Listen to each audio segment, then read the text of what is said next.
آزادی بیان، 言论自由， free speech.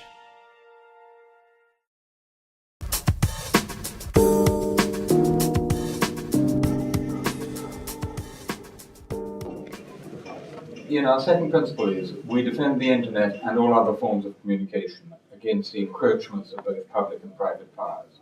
Do you agree?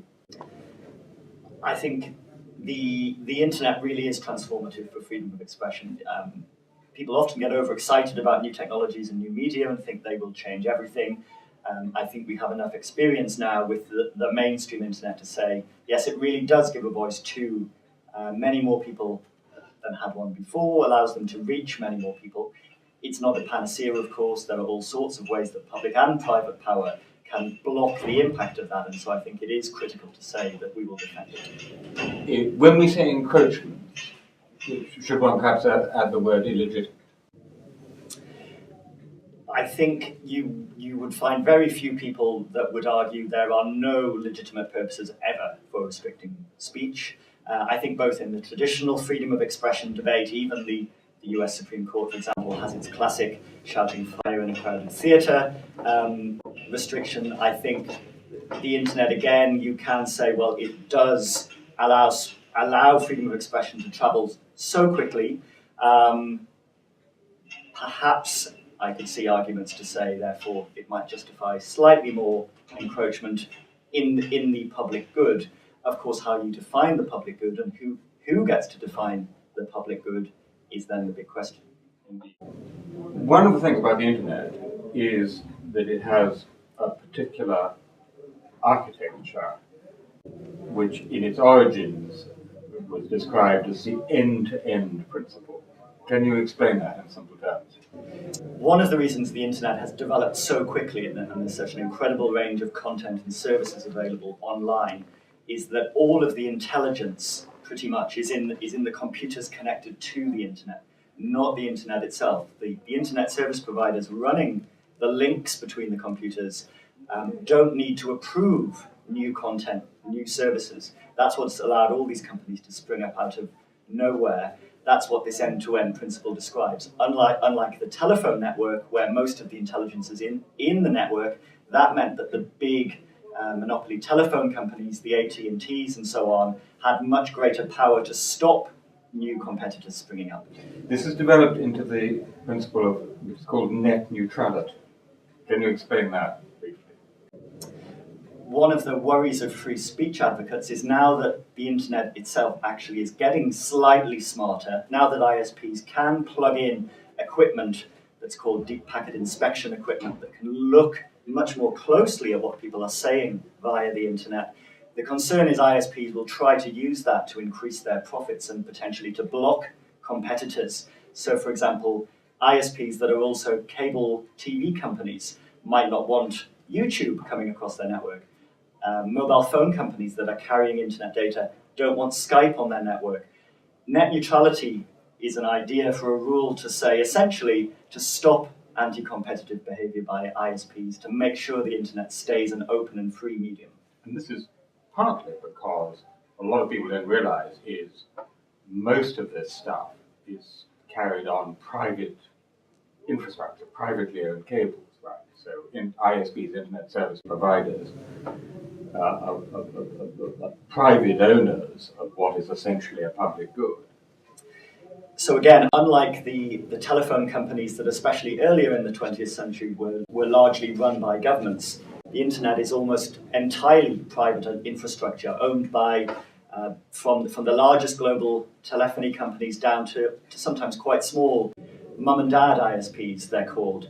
That does mean in general those ISPs have a lot of control over what they choose to carry, unlike, say, the public roads where they're either run by government or even with toll roads or toll railways, there's very strict regulation of what they may and may not restrict that is carried over that infrastructure. So who should regulate them?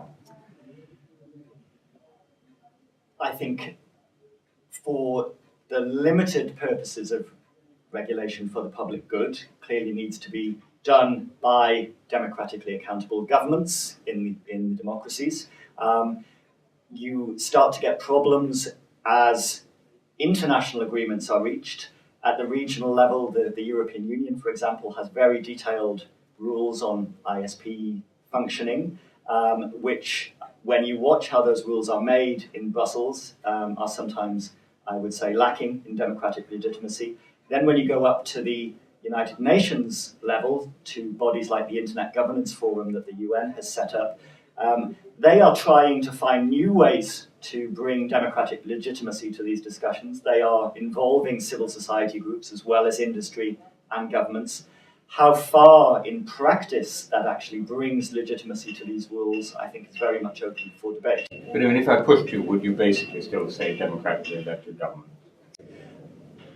I would say, as a basic liberal principle, that states should only intervene where it's strictly necessary for the public good in any sphere of life. I think only democratically accountable states have the legitimacy to do that. Of course, the tendency is for them to over-regulate, to become too intrusively involved in the running of the internet, and then for that process to be captured both by industry and by special interest groups that are often hostile to freedom of expression. Just on that point, everybody knows about China or Iran blocking and filtering the internet. What most people don't realize is how much democratic governments actually block and filter. Yeah. Could you give us some illustration of that? Which areas does, for example, the British or American government block and filter much more than we know? Many of the democracies are actively pushing internet service providers to block access to some kinds of content. And what kind? So in the UK, that would be child abuse images. That's the case in many countries across Europe specifically. There have been pressures within the UK to go further, to say things like extreme pornography. Glorification of terrorism is also restricted. Other European countries go further still. They try to block access to hate speech, to denial of genocide, to the sale of Nazi memorabilia, a whole range of different politically unpopular content. What do you think is legitimate? Personally, I think I am at the perhaps far end of the freedom of expression scale. I think the internet as a technology has been such an incredible boon to freedom of expression. I think governments should be very cautious indeed in trying to block access to sites through the technology.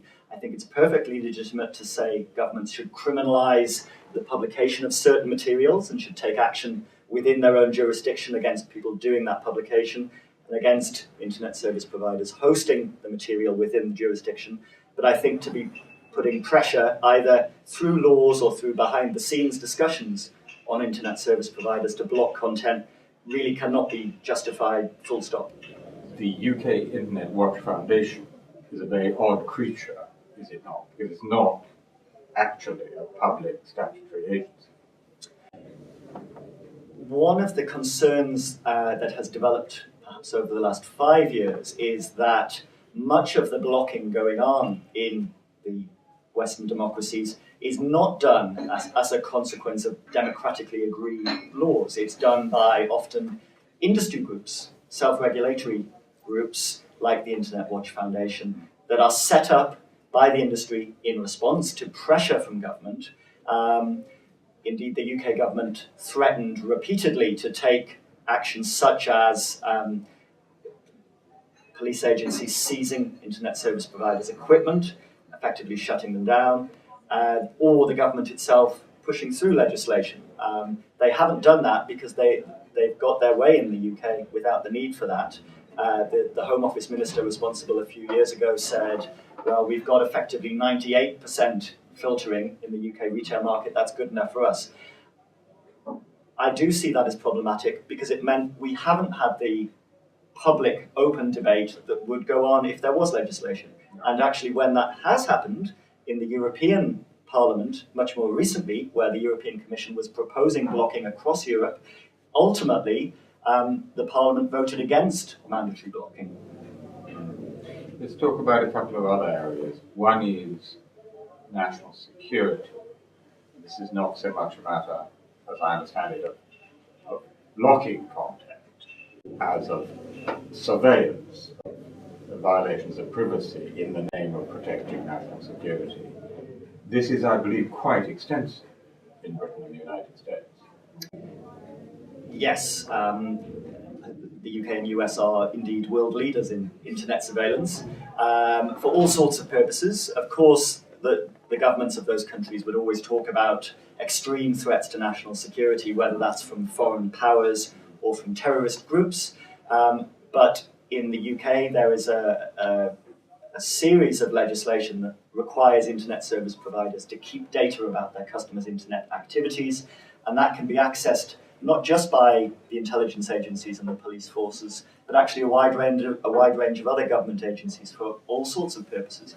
And of course, the concern is it's much less obvious than blocking, but if people are always looking over their shoulder to say, well, I'm doing something perhaps politically unpopular online, what consequences might that lead to if I'm being watched by MI5 or the police? Do you think, as it were, Big Brother is watching us? It's a feeling one might have. Do you think, can you point to a chilling effect? It's difficult to say, here's a metric, here's how many books that weren't written, here's how many political campaigns that weren't started. I think one way you can see the damage, perhaps, that such extensive surveillance does is in talking to groups that are politically unpopular in the UK right now. For example, groups representing Muslims will tell you that actually it really can damage their relations, the community relations with the police that are really important. So when there is a genuine threat of terrorism, a genuine threat to national security, you want those communities to feel very confident they can talk to the intelligence agencies about them. And I think at the moment, internet surveillance is one of the factors that perhaps is making some of those communities feel unfairly targeted. There is a report, is there not, by a commission, so-called, which gives some account of this surveillance. Are we talking thousands of people being watched? Tens of thousands? Do you want to stick to the UK? Yeah. Let's start with the UK, and then maybe do the US. Yeah. In Britain, are we talking thousands or tens of thousands? Every year, the Interception of Communications Commissioner, who was appointed by the Prime Minister, submits a report to the Prime Minister, who then chooses which sections of it to lay before Parliament. So we do have some basic statistics on internet surveillance. We know that about 2,000 or 3,000 interception warrants a year are issued by the government, not by judges, which allows largely the police and intelligence agencies to listen into phone calls, to look at emails, to look at what people are saying to each other. The much greater quantity of surveillance that's happening is about who's talking to who, which kind of websites are they visiting, when are they connected to the internet. And we know there that I think in 2010, the last year for which data is available, there were over 500,000 accesses by largely the police, but other government agencies as well. That does make you think, well, in a country of 60-something million people, what percentage of the population is actually actively under surveillance? Because one of the big differences, of course, that the internet and related technologies make to surveillance, it used to be the case that really it was if you're using people to gather your intelligence, really that limits, of course, how many people can be under surveillance at any one time. The internet makes surveillance much more scalable. So if you have the equipment and it's plugged into the right places in the internet, potentially that allows the government to keep much larger numbers of people under surveillance. And indeed, some other European Union country constitutional courts have said rules of the kind that we have in the UK that require internet service providers to keep records on all their customers' online activities breach the fundamental rights to privacy that are in many European constitutions, just because it's such a danger to liberty in countries to have such a significant group of people within the country under surveillance. Putting it very simply, it seems to me that the biggest area of concern around internet freedom altogether is actually privacy. if it's justified by national security or by other reasons, what it comes down to is public and private powers. Yes. Google knows an awful lot about you as well as your government. Yes. Would you agree with that? Yes, I think the very obvious clunking threats to freedom of expression, like large-scale blocking, like the Great Firewall of China, in a way, they're so obvious. And also, actually, they are in many ways contrary to the private interests of so many in the internet industry. There is some checks and balances that naturally come into play against that going too far. Privacy is more subtle. The surveillance can go on behind the scenes. Most people aren't aware of what's happening, and it's in the private interests of many in the internet industry because they see targeted advertising and other ways of using that personal data they've gathered as the way to fund their operations. People are very reluctant to pay for access to online newspapers, to search engines, to social networking sites. So those companies largely are making all of their money out of watching the activity of their customers. Of course, as they are watching, they are able to pass on that data also to government agencies. Do you think Google and Facebook are a bigger threat to privacy than, say, the British and American government? I think they're all potential great threats. They are all gathering lots of data about citizens. They have their own interests in how it's used. So governments have a much broader range of interests, many legitimate. Private companies have an entirely legitimate aim in making profits for their shareholders. That's it. How governments in future might try to persuade those private companies to think more about human rights and freedom of expression and privacy, I think, is a very important question. But at the moment, the American government can go to Google or Facebook and say, give us what you know about user X, and you can't even tell the wider public that we've asked you for that information. Especially in the light of 9/11, the US government now has all sorts of powers to go to any company, not just internet companies, and demand information about individuals, combined with the fact that most of the internet giants are headquartered in the United States and their servers are physically there. Their boards of directors are often very politically closely connected to the highest levels of government. Of course, there always then is going to be a threat that that information will flow quite freely. But how can the ordinary Joe, you or I, defend his or her privacy against this combination of public powers, which have a range of reasons for wanting to access private information, and private powers whose commercial future depends on knowing as much about you as possible and sharing that with advertisers? I think people need to think about both individual action and collective action. Individually, of course, you don't have to sign up to Facebook. I know it's trite to say that, but you can think about, well, what precisely am I sharing online? Who has access to it? How might they use it? A lot of activists have found when they've used these social media platforms, especially in the Middle East and North Africa, actually their own governments have got in on the act and managed to intercept the communications even before it gets to Facebook and work out what's going on. This is a point that Evgeny Morozov makes, of course, that if the British government is accessing 500,000, who knows how many the Chinese government is accessing. And this is something, actually, I think that's a very damaging long-term consequence of the surveillance mania of many Western governments. Those governments claim we're only doing this in the public interest, we have all sorts of checks and balances in place to control how it's used. Unfortunately, they're buying the very same technology that then is being developed and sold to authoritarian governments that have none of those constraints in place. Often, sometimes by Western companies. Very often by Western companies. Now, in many ways, it's a classic liberal. But given that unholy alliance of public and private powers, threatening privacy and therefore free speech, because in a sense privacy is a condition for free speech, do you think the EU is right to try and impose stricter privacy regulations?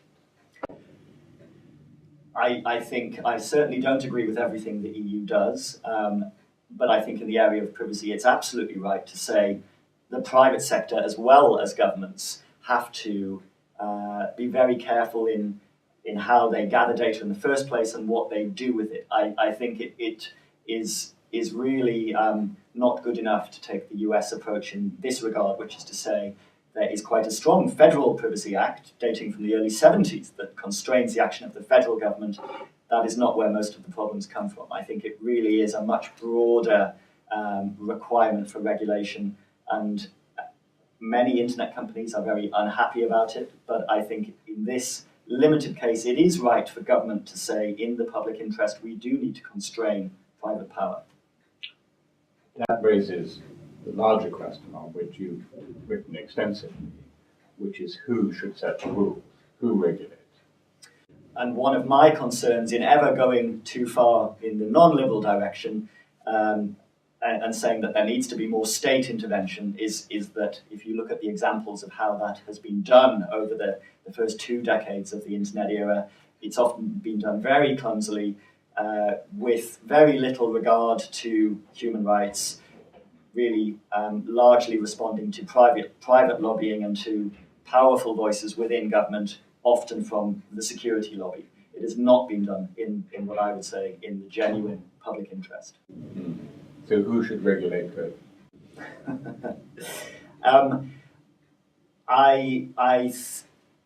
I think in one sense the First Amendment and the way it's been interpreted in the late 20th century to say that code actually is speech. Code is the language programmers use to talk to each other and to express ideas, and the fact that it will then run on your computer is irrelevant, is probably the right balance. I think it would be extraordinarily clumsy, have all sorts of unintended consequences, and not achieve the genuine public interest goals that government have to try to regulate software companies and the production of software in the way that governments much more legitimately regulate, for example, the production of aeroplanes.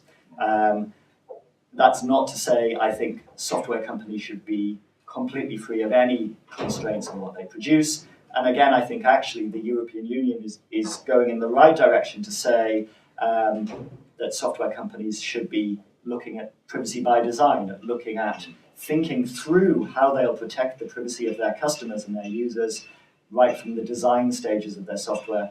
The problem is if they leave it to the other end of the process, once the software is out on the market and perhaps causing privacy problems, it's then much more expensive for them and much more difficult in general for privacy regulators to change anything. Yeah. Well, Mary? Just one question. You were talking about privacy and data retention, and there's been talk in Europe about enshrining a right to be forgotten. Yeah. How realistic do you think this is? I think the right to be forgotten is a nice idea. It clearly resonates politically. It's been taken up by all sorts of politicians that aren't classically interested in data protection. I think we already, to a large extent in Europe, have that right. Companies aren't allowed to keep data about us, personal data, once they have no good reason to do so.